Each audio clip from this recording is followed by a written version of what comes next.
अल्हम्दुलिल्लाह अला दीनिल इस्लाम वस्सलातु वस्सलामु अला खैरिल अनाम व अला आलिहि व अस्हाबिहिल किराम व अला अबी बकर व उमर व अली व उस्मान व अला अल-जैलानी व सुहरवर्दी व अबी हनीफत अन्नुअमान व अला मशाइखिना औलियाइर रहमान। अम्मा बादु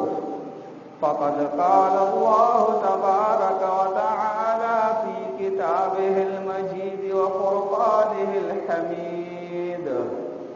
अऊज़ु बिल्लाहि मिनश शैतानिर रजीम। बिस्मिल्लाहिर रहमानिर रहीम। सानिय इस्नैनि इज़ हुमा फ़िल ग़ार। सदक़ल्लाहुल अज़ीम। क़ाल अल्लाहु तआला फ़ी शानि हबीबिही मुख़बिरन व आमिरा। इन्नल्लाह व मलाइकतहु युसल्लूना अलन नबी या अय्युहल्लज़ीना आमनू सल्लू अलैहि व सल्लिमू तस्लीमा। अल्लाहुम्मा सल्लि व सल्लिम व बारिक अला हबीबिकल मुस्तफ़ा व अला आलिहि व अस्हाबिहि व सल्लिम। अस्सलातु वस्सलामु अलैका या सय्यिदी या मुर्शिदी या रसूल अल्लाह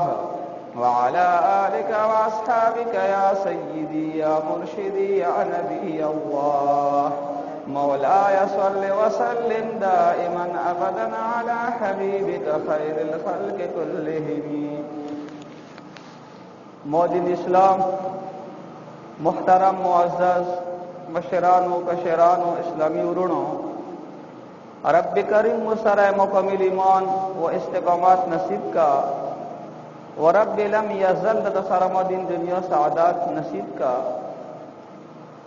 मुहतरमो द इस्लामी कॉल हिजरी कॉल शपगम म्याश्ता व देतयलसी जमादियुस्सानी व दे म्याश्ते 22 तारीख 22 तारीख बांधे जी नबी करीम सल्लल्लाहु अलैहि व आलिहि वसल्लम मुबारक महबूब यार गार मुस्तफ़ा जानिसार मुस्तफ़ा खलीफा मुस्तफ़ा सिद्दीक़ अकबर सय्यदना हज़रत अबू बकर सिद्दीक़ रज़ियल्लाहु ताला अन्हु दुनिया न पर्दा कड़ी हुआ नदी मुनासबात सरा नन पदी जुमे के हुजूर नबी करीम सल्लल्लाहु अलैहि वसल्लम दगे जानिसार सुहाबी और पटोल उम्मत के अफजल बल्कि दे अंबिया व नक़स पटोल के अफजल खस्ते तस्करा कवल गौड़। मुहतरम दे सय्यदना अबू बकर सिद्दीक़ रज़ियल्लाहु ताला अन्हु खपला नौमा चेदा अब्दुल्ला दा जाहिलियत की द नौमा अब्दुल काबा व नबी अलैहिस्सलाम मुबारक बिया दा बदाला करो अब्दुल्ला नुमाई केशवा ओ बिया लौर नुमाई चेदा अबू कुहाफा दाय कुनियात दा वगा नमा उस्मान दा न अब्दुल्ला इब्न उस्मान रज़ियल्लाहु ताला अन्हुमा। अबू बकर कुनियात दा फदेदा मतलब ना चे बकर दजवाओ न दादे बकर प्लोर शो बकर प अरबे केलशी अवलियात ता न दगा अबू बकर सिद्दीक़ से मुबारक प मर्तबे के अवल खलीफा अवल पहाड़ सिस के अवल अवल यदि नबी अलैहिस्सलाम मुबारक न हम चिदगा अशरा बशरा के अवल रहलात करा हगे के हम दा मुबारक हो जक वतेलशी अबू बकर व मुख्तरम सिद्दीक़ व अतीक दाय अलकाबू अतीक व तज़कयलशी उम्मुल मुमिनीन हजरत आयशा सिद्दीक़ा रज़ियल्लाहु ताला अन्हा फरमाई ان ابا بکر دخل على رسول الله صلى الله عليه واله وسلم فقال رسول الله صلى الله عليه واله وسلم انت عتيق الله من النار فسمي يومئذ عتيقا. ابو بکر صدیق سے نبی علیہ السلام مبارک تراغلو دا مبارک ته فرمای یا ابو بکر تد الله طرفنا د جهنم اورنا آزاد نو دغه ریز نه د مبارک لقب عتیق مقرر شو و بل لقب صدیق تا و دغه صدیق کله چې حضور مبارک د معراج نه راغلو لوی محدثینو دغه واقعا نقل کړی دا نو د مبارک فرمایل ز پویش په کې د مسجد حرام نه مسجد اقصی ته لړم بیا اسمانونو ته ختم عجایبات می ولیدو بیا شپې کې راغلو نو کفارو چې دای دې تکذیب وکړو حتی چې داسې کسان چې ضعیف الایمان هغه اسلام قبول کړو هغه بیا وړیدو چې دو څنګه خبره ده پایواش پاکي مکه مکرمه نه فلسطین بیت المقدس تطلل بیا راتلل دا پویش په کې څنګه کیږي نو هغه ابو بکر صدیق سے تراغلو شرط دا مانی چې نبی علیہ السلام مبارک پویش په کې دا سفار وکړو چې دا خبره هغه کړی ده چې بالکل هغه کړی ده نو دا ته فرمای چې نبی علیہ السلام مبارک دا خبره کړی ده نو زه بالکل منم تصدیق کو نو کسان حیران شو چې ته دې تصدیق هم کوي نو دا ته فرمای چې مو دینه غاټو غاټو خبرو تصدیق کړه هر سار موشو تصدیق کوم چې اسمان نه دغه خبرونه روزي حکم خبر ویر کې زه جدار اشتیا ده نو دا څه خبره ده نو د یریز نه د لقب چې دا صدیق مقرر شو او بل محترم امام طبرانی سے لیکي چې حضرت ابو یحیی سے دا فرمای ان علیا یحلف لانزل الله اسم ابي بکر من السماء صدیقا. حضرت ابو یحیی سے فرمای چې علی المرتضی رضی الله تعالی عنہ دبو قسم خوړلو چې قسم مې دې پر دی د ابو بکر صدیق سے دغه نوما چې صدیق تا دا الله تعالی د اسمان نه نازل کړی دا.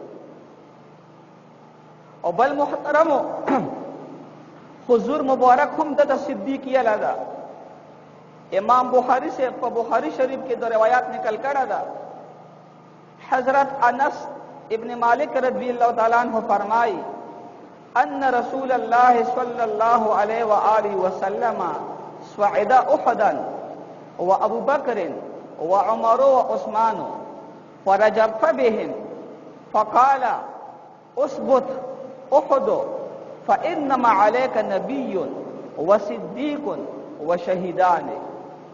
حضرت انس سے فرمائی چې واپرا تاجدار حرم سردار دو عالم صلی اللہ علیہ وآلہ وسلم احد غار ته وختو او د مبارک سره ابو بکر صدیق سے عمر فاروق سے او عثمان غنی سے رضی اللہ تعالی عنہم دا ور سراو نو دغه احد غار دا په حرکت کی شروع شو نو دا ته فرمای دا مبارک چې اے احد ودرا زکا پتو بن یو نبی وی لور دا یو صدیق تا و دوا شهیدان دي نو نبی حضور نبی کریم صلی اللہ علیہ وآلہ وسلم مبارک پخپلو صدیق ابو بکر صاحبو و دغه دوا شهیدان یو عمر فاروق صاحبو او بل عثماني غنی صاحبو. اوس محترمو دا احد غار خوځیدو ویلې علما ډېر خسته توجیه بیانوي ځکه چې دغه احد خوشاله دی وجه نه خوځیدو چې مو باندې نن کومې خسته چې دي تشریف اوري کړي دا مو پوسه ویلوړ دي. او بل محترم دې حضور مبارک وسعت علمی ته ګورا چې الله کوم علم ور کړا دا عمر فاروق صاحب عثمان غنی صاحب سره دي او بیا احد ته فرمای چې پتو باندې دوا شهیدان ویلوړ دي او دغه عمر فاروق صاحب بیا عثمان غنی صاحب ورستو شهیدان وګرځي. نو دې حدیث نه هم ثابت شو چې ابوبکر صاحب ته دغه صدیق نامه حضور مبارک اغستی ده. او بل محترمو پټولو کې دا ابوبکر صدیق صاحب چې دا د حضور مبارک نه دعا کوله و 2 میاشتې کشرو او د الله شون ته ګوره چې بیا د نبی علیہ السلام نه پاس هم دا دعا کوله او 2 میاشتې ژونداو هغه نه پاس وفات شو. د مبارک عمر هم 63 پته کوله او صدیق اکبر صاحب عمر هم 3 پته کوله او د عمر فاروق صاحب عمر هم 3 پته کوله او د علی المرتضی صاحب عمر هم 3 پته کوله. دا سه پنافر رسول. بیا محترمو پټولو کې اول اسلام چې قبول کړه نومدغه ابوبکر صدیق صاحب قبول کړه. حضرت عبداللہ ابن عمر سے فرمائی اول من اسلم ابو بکر. امام طبرانی صاحب دا حدیث نقل کړه روایت چې ټول کې اول اسلام قبول کړه دا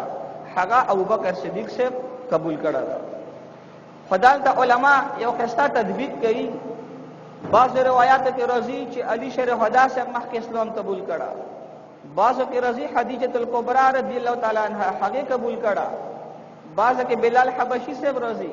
او بعض کې حضرت زید رضی الله تعالی عنہ راځي او بعض کې دغه ابوبکر صدیق صاحب راځي. نو خستا تطبیقی کړه دا چې په حزو کې ټول کې اول اسلام چې قبول کړه دا حضرت خدیجه الکبرى رضی الله تعالی عنها قبول کړه. او په سړیو کې چې کوم آزاد سړیو په هغه کې اول اسلام ابوبکر صدیق صاحب قبول کړه دا.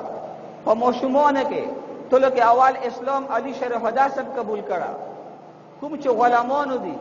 او هغه آزاد شوی په هغه کې اول اسلام حضرت زید رضی الله تعالی عنہ قبول کړه. او کوم غلامان چې آزاد نه وو په هغه کې اول اسلام حضرت بلال حبشی صاحب قبول کړه. بیا محترمو ابوبکر صدیق صاحب دا هر کا سفرو کا حضرو د نبی علیہ السلام مبارک ملګرو چې اسلام دعوت وشو د مبارک په کوشش سره لوی لوی صحابه چې هغه حضرت عثمان غنی صاحب حضرت عبدالرحمن ابن عوف صاحب حضرت ابو عبیدہ ابن جراح صاحب حضرت طلحہ صاحب رضی اللہ تعالی عنہم چې 10 مبشرہ دي د چې اسلام قبول کو د ابوبکر صدیق سے په تبلیغ او برکات سره اسلام قبول کړو. بیا محترمو د مبارک مکه مکرمه کې یو صح دورو چې ډېر تکالیف ورسېدو د هر قسم تکالیف برداشت کو. خدا خو خمولدار کاس او تاجرو خپل قوم بنو تیم به د دفاع کوله خو چې کوم ضعیف کمزوري مسلمانانو غلامانو په هغه کفارو ډېرې سختۍ کوله. حضرت بلال حبشی صاحب پگار میں خورے کی شگے کی سملولو په خېټې به وته ګارم کونه کیشو ماره کې به وته پړه واچولو کرشولو به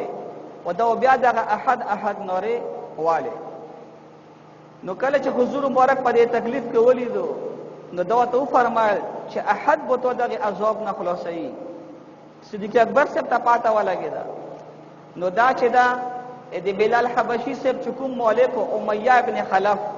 چې دغه بدبخت بیا جنگ بدر کې مردار شو دته ویرغلو چې دغه غم باندې خرڅای بلال حبشی صاحب. نو دا ورته وې د ابوبکر صدیق صاحب یو غلام چې نستاسی رومي نامایو و ډېر تکړه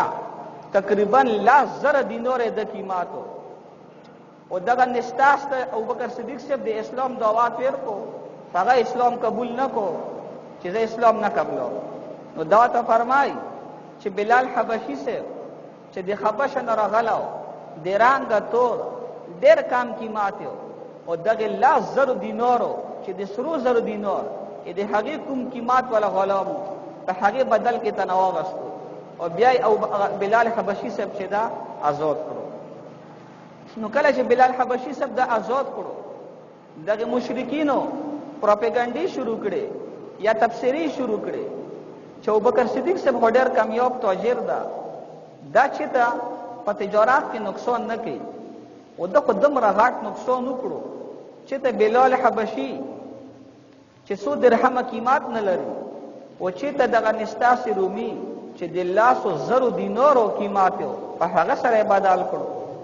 نو کې دا شي دغه بلال حبشی صاحب دغه ابوبکر صدیق صاحب باندې احسان کړي سنیکی وسره کړي نو دغه نکي بدلا خلاصولا نو زکه دا واغستو دای آزاد کړو. نو رب کریم دغه کفار تردید کوي چې نه صدیق اکبر صاحب چې بلال حبشي صاحب آزاد کړه دای کې څه نصریا وا نس احسان بدالو بلکې د محض د الله رضا د پر ادا کولو کړو. وسيجنبها الاتقى الذي يؤتي ماله يتزكى وما لأحد عنده من نعمة تجزى إلا ابتغاء وجه ربه الأعلى ولسوف يرضى. رب کریم فرمای چې هغه کس چې پټولو کې زیات متقی ده دا به رب کریم د جهنم نه لري کی او دا خپل مول ور کوي د دې پورا چې دا پوکی تزکیه حاصله کی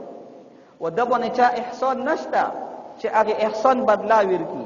د چې دغه کار کړه ده صرف د خپل رب رضا دې پورې کړه ده او دا رب چې دا دنه ډېر زر راضي شي او دته بدل ور کی. بیا محترمو کله چې دغه کفارو مظالم زیات شو مصیبتونه زیات شو نو اول هجرت اسلام کې شوه د حبشې طرف ته او بیا دویم هجرت چې شوه د هغه مدینه طیبه طرف ته. صحابه کرام وداسه پټ پټ وتو لوړو هجرت یې وکړو. ابو بکر صدیق صاحب علی شیر هدا صاحب او خود نبی کریم صلی الله علیه و آله وسلم مبارک د درې وړه پاتې شو. خو بیا هجرت پښپې حضور مبارک علی شیر هدا صاحب په خپل بستر سم لوالو او ورته وی فرمایل چې مو سره کفار او امانتونه یې شي دي او سبوت دغه ټولو کفار ته امانتونه ورکا او بیا مو ته مدینه طیبه ته ځون راورساو. ګوره محترم دی حضور مبارک امانات ته چې دغه کفار وته صادق امین وي او په دې حالاتو کې به سره خپل امانتونه کښولو. وي د حضور مبارک امانتداري ته ګوره چې کفار بار ویلور دي دا مبارک شهیدای او په دغه شپه دا نه کوي چې دغه امانتونه ځون سره وسیو قبضای کی بیا هم علی شیر هدا سے مقرر کړي چې دغه امانتونه ورکی. بیا محترمو حضور مبارک د ابوبکر صدیق صاحب سره روان شو هجرت کولو.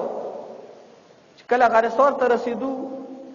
کوم کسان چې دغه مکه مکرمه ته لور دي غار سور لیدل دغه ته پاته لاګي چې سمره سخته چړې ده یو کاش خپل ځون ته ګوشه رواني ډېر په تکلیف سره زی. خو د صدیق اکبر صاحب عشق تا ګوره حضور مبارک ته فرمایي چې قربان دو پوڼې دي تو سپ شی مبارک زخمی کوي او تمو ته په دی وجو باندې رسول شپه شو باندې چې زه تو سه 12 غار ته ورسو. حضور مبارک د ابوبکر صدیق صاحب په شو باندې سور شو او غار ته ورسول. اول غار ته نه نتو ټول غار صفا کړو اصل خپل هغه سوداري وشلولو اسمره سروي چې هغه باندې کړو یو سرواتنه نه پاتې شو هغه به خپل پښې سره باندې کړو او حضور مبارک غار ته داخل شو. وې د مبارک په دغه د مبارک په دې ګوډو باندې ساري شو په زنګون باندې آرام کولو. دې ټیم کې صدیق اکبر صاحب ته مور ټاک ور کړو خو بیا هم حضور مبارک نه راپورته کوي چې په خوب کې خلل را نشي.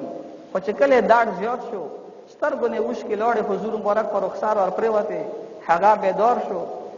فوراً د حضور مبارک اوس ګورا کومو ته کومه طریقې به مقاواله کومه اجازه خو حضور مبارک به مثال ته ګورا نه صدام نه بل څه احتیاطي تدابیر بخپل لیاړې مبارک راهلي وغبشي پر سه پوره کوي او فوراً هغه داغ بیا ټکی. نو بیا محترم په دغه ټیم کې دغه آیاتونه ورستو خنن کې نازل شوی دي خو دغه واقعي تذکرہ رب کریم کوي ثانی اسنین اذ هما فی الغار اذ یقول لصاحبه لا تحزن ان الله معنا. اے کفار اے مؤمنانو اذ اخرجه الذين كفروا ثانی اسنین رب کریم د حضور مبارک مدد پاګه ټیم کې کړه دا چې کله دا کفارو د مکه مکرمه نه وایستو ثانی اسنین دویم د دوونه په هغه وخت چې دغه دوړه په غار کې و د مبارک خپل صاحب ته وی لا تحزن ان الله معنا ته ډېرې جما الله تعالی ایمیج سره ده. دې د واجنه محترم کوم کاس چې د ابوبکر صدیق صاحب صحابیات نه مني نو د باندې بیا کفر فتوا ور کول شي ځکه نس قطعینا د قران پاک نه د صحابیات ثابت شو اذ یقول لصاحبه. نو که یو کاس بل صحابیات نه انکار وکړي چې دا صحابي نه گمراه و تیار شي کافر وته نشي او چې د صدیق اکبر صاحب د صحابیات نه چا انکار وکړو هغه بیا کافر ده. دغه شند یو کاس د معجزې نه انکار کوي چې دغه معجزه نه منه نو کافر وته نشیل گمراه ده. خو کچا د دې معجزې نه انکار وکړو چې دغه پوجمید به ټوټه شوی ده نو بالکل کفر ده. ځکه قرآن پاک نه ثابت ده اقتربت الساعه وانشق القمر، قیامت نږدې شو او دغه پوجمید به ټوکړې شو. او بیا محترمو دغه صدیق اکبر صاحب چې په دغه غار سور کې د حضور موثر کوم درې شپې تیرې کړې وي، د تدمر فوزار ته تجلیات حاصل شو او د حضور مبارک وته خصوصي دعاګانې حاصل شوې. حضرت زبیر ابن عوام سے فرمائی چې حضور مبارک فرمائی اللهم اے الله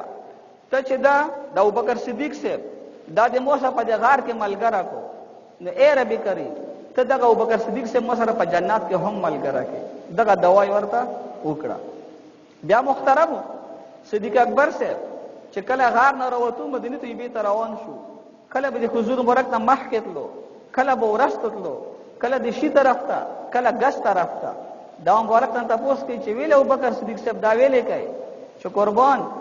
زه تصور کوم چې دشمن مخکې طرف نه را نشي نو مخکې لاړ شم، بیا سوچ راځي چې ورسته طرف حمله ونه کی نو ورسته شم، بیا سوچو کوم چې دغه شي طرف ته ګس طرف ته را نشي نو زکه داسې تویږه. نو ابوبکر صدیق صاحب د حضور مبارک نه داسې تویدو لکه دغه هغه چې دا پتنګ دا د شمینه تویږي. بیا محترمو صدیق اکبر صاحب دته پټولو صحابه کرامو کې لوی مقام حاصل ده او قرآن پاک ډېر آیتونه د مبارک په حق کې نازل شوي دي. لکه د دوه آیتونه بیان شو، سوره غاشیه والا او بل دغه سوره توبه والا، بل سوره آل عمران کې آیات ته لقد سمع الله قول الذين قالوا ان الله فقير ونحن اغنياء. دا هم د صدیق اکبر صاحب په حق نازل شوه ده، د تایید پکې شوه ده. یو يهودیو فنحاس دا بدبخت دا خبره وکړه، الله تعالی آیات نازل کړو من ذل الذی یقرض الله قرضا حسنا، څوک ته چې الله ته قرض حسن ورکړي. دا اوس ګوره رب کریم چې دا بندگانو سره ډېره مهرباني کوي چې بندگان دی الله په لار کې کوم چیز خرج کوي ته قرض حسن نه ماویر کړه، حالانکه هر څه دی الله دی، ټول کائنات دی الله دی. او بیا رب کریم ځان د پوره نه غواړي، خپل فقرا غریب بندگانو د پوره نه غواړي او بیا وته قرض حسن نه ماویر کړه چې څنګه یو کاش چا تا کار ازویر کی بیا هغه ور کول ضروری. نو دغه کاش چې مو په لار کې خرچا وکړه او دغه غریب مسکین حاجات پورا کو، زبودت د خپل فضل و کرم نه خامخو اجر ور کوم. نو د آیات چې نازل شو نو دغه بدبخت يهودي وي چې الله تعالی غریب شو د نعوذ بالله او میج نه زکه کار غوړي. نو صدیق اکبر صاحب داسې جلال کې راغلو چې هغه نه سپېړه وایستا او ورته وی چې اې دې الله دشمنه کشي ته تاسو مې میانس کې موحدانه وشوي ته به اوس قتل کړه وي سار به دنه کلام کړه. ا يهودي لوړو شکایت وکړو چې صدیق اکبر سره زبادال حاله مونږه سپېړه استوي ده. حضور مبارک ته تاسو چې دا ویلې چې قربان دغه بی ادبی وکړه، هغه يهودي قسمونه وکړو چې موږ داسې نه دی ویلي. دغه آیتونه نازل شو، رب کریم صدیق اکبر صاحب چې دا تصدیق وکړو لقد سمع الله قول الذين قالوا ان الله فقير ونحن اغنياء. تحقیق سره رب کریم تپاته ده په وینا د هغه کاس هغه حدیث چې دا خبره وکړه چې الله تعالی غریب ده فقیر ده او میجه مالدار یو. سنكتب ما قالوا وقتلهم الانبياء بغیر حق ونقول ذوقوا عذاب الحريق. بل محترمو صدیق اکبر صاحب یو ترور زواو مستح صاحب ده هم چې عائشہ ابي باندې کوم بهتان لګیدل او د پکې حصہ غشتي و. نو صدیق اکبر صاحب قسم وکړو چې زب ودادته اوس خپلوي کوم نه به سحر چا ور کوم، هغه ډېر غریب و. نو رب کریم دغه آیتونه نازل کو اتل سم سی پورا سوره نور ولا يعتل اولو الفضل منكم والسعه ان يؤتوا اولي القربى والمساكين والمهاجرين في سبيل الله وليعفوا وليصفحوا الا تحبون ان يغفر الله لكم والله غفور رحيم. رب کریم فرمای چې قسم دې نه کوي هغه کسان چې هغه د مرتبه ولدي اتوسه نه پدین کې او د فرحه ولدي په مال کې چې دې نویر کې مال رشتہ دارانو ته مسکینانو ته او د الله په لار کې حجرات کوون کې ته دې دا نه کوشي چې رب کریم دې مغفراتو کی نو دې وليعفو وليصفحوا دې عفو کی درگذر دی وکي الا تحبون ددا نه خوشي اي يغفر الله لكم چې الله دې ته مغفرت وکي والله غفور رحیم. صدیق اکبر صاحب چې د آیات پوهېدو چې بالکل زدا خوشومه چې رب کریم مو مغفرت وکي او خپل قسم کفاره ور کړه او اخ کشنت مستخ باندې هغه شنت خرچا کوله. بل محترم صدیق اکبر صاحب پټول صحاباو کې چې دا افضل دي انبیاء نه پاس ټول کې لوی مقام چې دا هغه د صدیق اکبر صاحب دا. امام فخر الدین رازی صاحب دې آیات نه خسته استدلال کوي او وشتمه سپاره سوره حدید کې رب کریم فرمای لا یستوی منکم من انفق من قبل الفتح وقاتل اولئک اعظم درجه من الذين انفقوا من بعد وقاتلوا. رب کریم فرمای چې اے صحابه تاسو کې هغه کسان چې د مکه مکرمه فتح نه وړاندې خرچي کړي الله په لاره کې او جنگونه کړي دي دای هغه کسانو برابر نه دي چې ورستو ایمان راوړ او دا خرچي کړي دي دې کسانو درجه چې دا ویچاته ده. نو فخر الدین رازی سے فرمای چې ګوره دې هجره مکه مکرمه فتح نه وړاندې چې خستا خرچي کړي نو مایا هغه صدیق اکبر صاحب ده او چې خستا جهادونه کړي جنگونه هغه علی المرتضی صاحب ده. او په دې آیات کې رب کریم اول انفق ذکر کړه دا نو دین هم پاتہ لاګي چې صدیق اکبر صاحب دی علی شیر خدا صاحب نه افضل ده. او بل دو چې دغه خرچا کول دا د باب رحمت نه ده او دغه جنگ کول دا د باب غضب نه ده او الله رحمت په غضب باندې غالب ده. نو صدیق اکبر صاحب په مرتبه کې علی شیر خدا صاحب باندې غالب ده. او بل محترم د یو روایت کې راځي حضرت زرار اسد بن زرارہ سے فرمائی تبرانی دا روایت نقل کړ د مجموع الزوائد چې زدي حضور مبارک سره نوستم خطبه وي نو حضور مبارک آپ له دې دا سکتو او بکر صدیق سے په نظر ونه غلو نو دا مبارک فرمایل ابو بکر څه شو ابو بکر څه شو بیا یو فرمایل چې اوس جبريل امین متراغلو ودا خبره راته وکړه چې یا رسول الله ان خیر امتک بعدک ابو بکر الصدیق. یا رسول الله اتو قومات کې اتو نه پاستول کې افضل ترین چې دا هغه د صدیق اکبر صاحب. او بیا محترم ابن ماجه صاحب دا روایت نقل کړه دا حضرت عائشہ صدیقہ رضی الله عنها صحابی دا دنه چې حضرت انس صاحب دا فرمای چې حضور مبارک ته تاسو وایي چې یا رسول الله ټول کې محبوب ته سوکتا نو دا ته فرمای چې عائشہ صدیقہ نو بیا ته فرمای من الرجال دې ساړیو نه ته ټول کې عزت محبوب سوکتا نو دا مبارک فرمای چې ابوها دې عائشہ صدیقہ پلور او بکر صدیق ټول کې عزت وتا محبوب ده. بیا محترم چې حضور مبارک دنیا نه پردا وکړه او کله چې دا مبارک بیمارو همدغه صدیق اکبر سے په حکم کړه چې ته حال کو ته جامع ورکوا نو ګور دینه او هغه استدلال کوي فقها علما ټول محدثین سمره امات چې لوی خسته دي چې ګور حضور مبارک چې منځ ټول کې اهم عبادت تا دې دې پورې ابوبکر صدیق صاحب امام منتخب کو نو دا په دې باندې دلیل ده چې دا پټولو امات کې افضل ده. بیا د مبارک نه پاس ډېر فتنې راوته بعضو کسان مرتد شو چا د زکات نه انکار وکړو سپکه جھوټه مدعیان نبوت راوته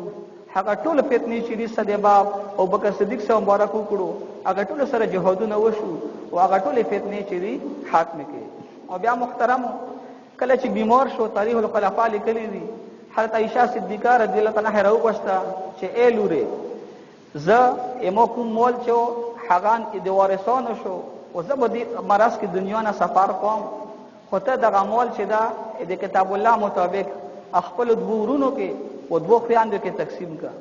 نو دا ته فرمای چې یاره اته دا وصیت په سر سترګو خو مو خو صرف چې دا یو واخور د اسمه بل خور مې نشته. نو دا ته فرمای چې مو کومه زوجا چې دا خارجه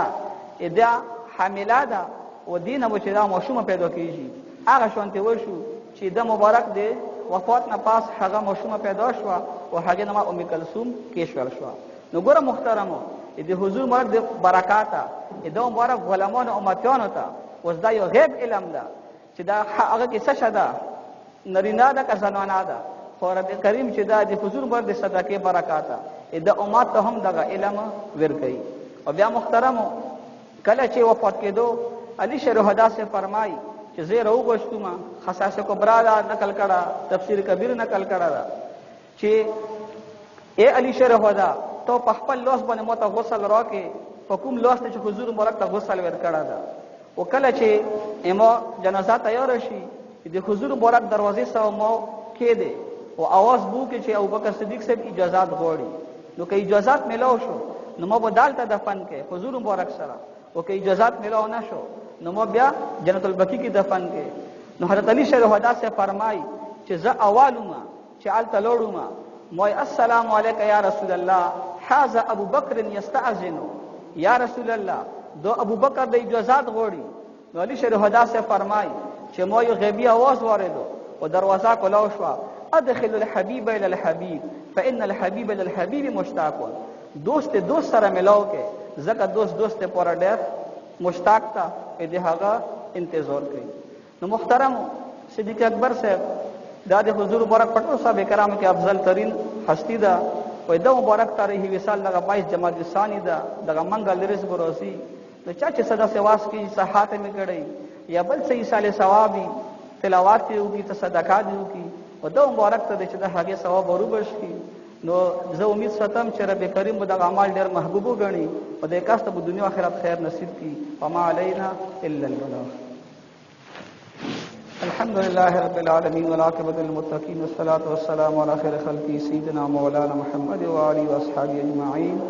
ربنا تقبل منا إنك أنت السميع العليم وتب علينا إنك أنت التواب الرحيم اللهم إنك عفو كريم تحب العفو فاعف عنا يا أرحم الراحمين رب اغفر وارحم إنك أنت الأعز الأكرم يا واسع المغفرات والمغفرات نصیب کی وبالخصوص مظفر شکر المغفرات نصیب کی دل سفر آسان کے خابر من منور کے ورسون صبر جمیل نصیب کی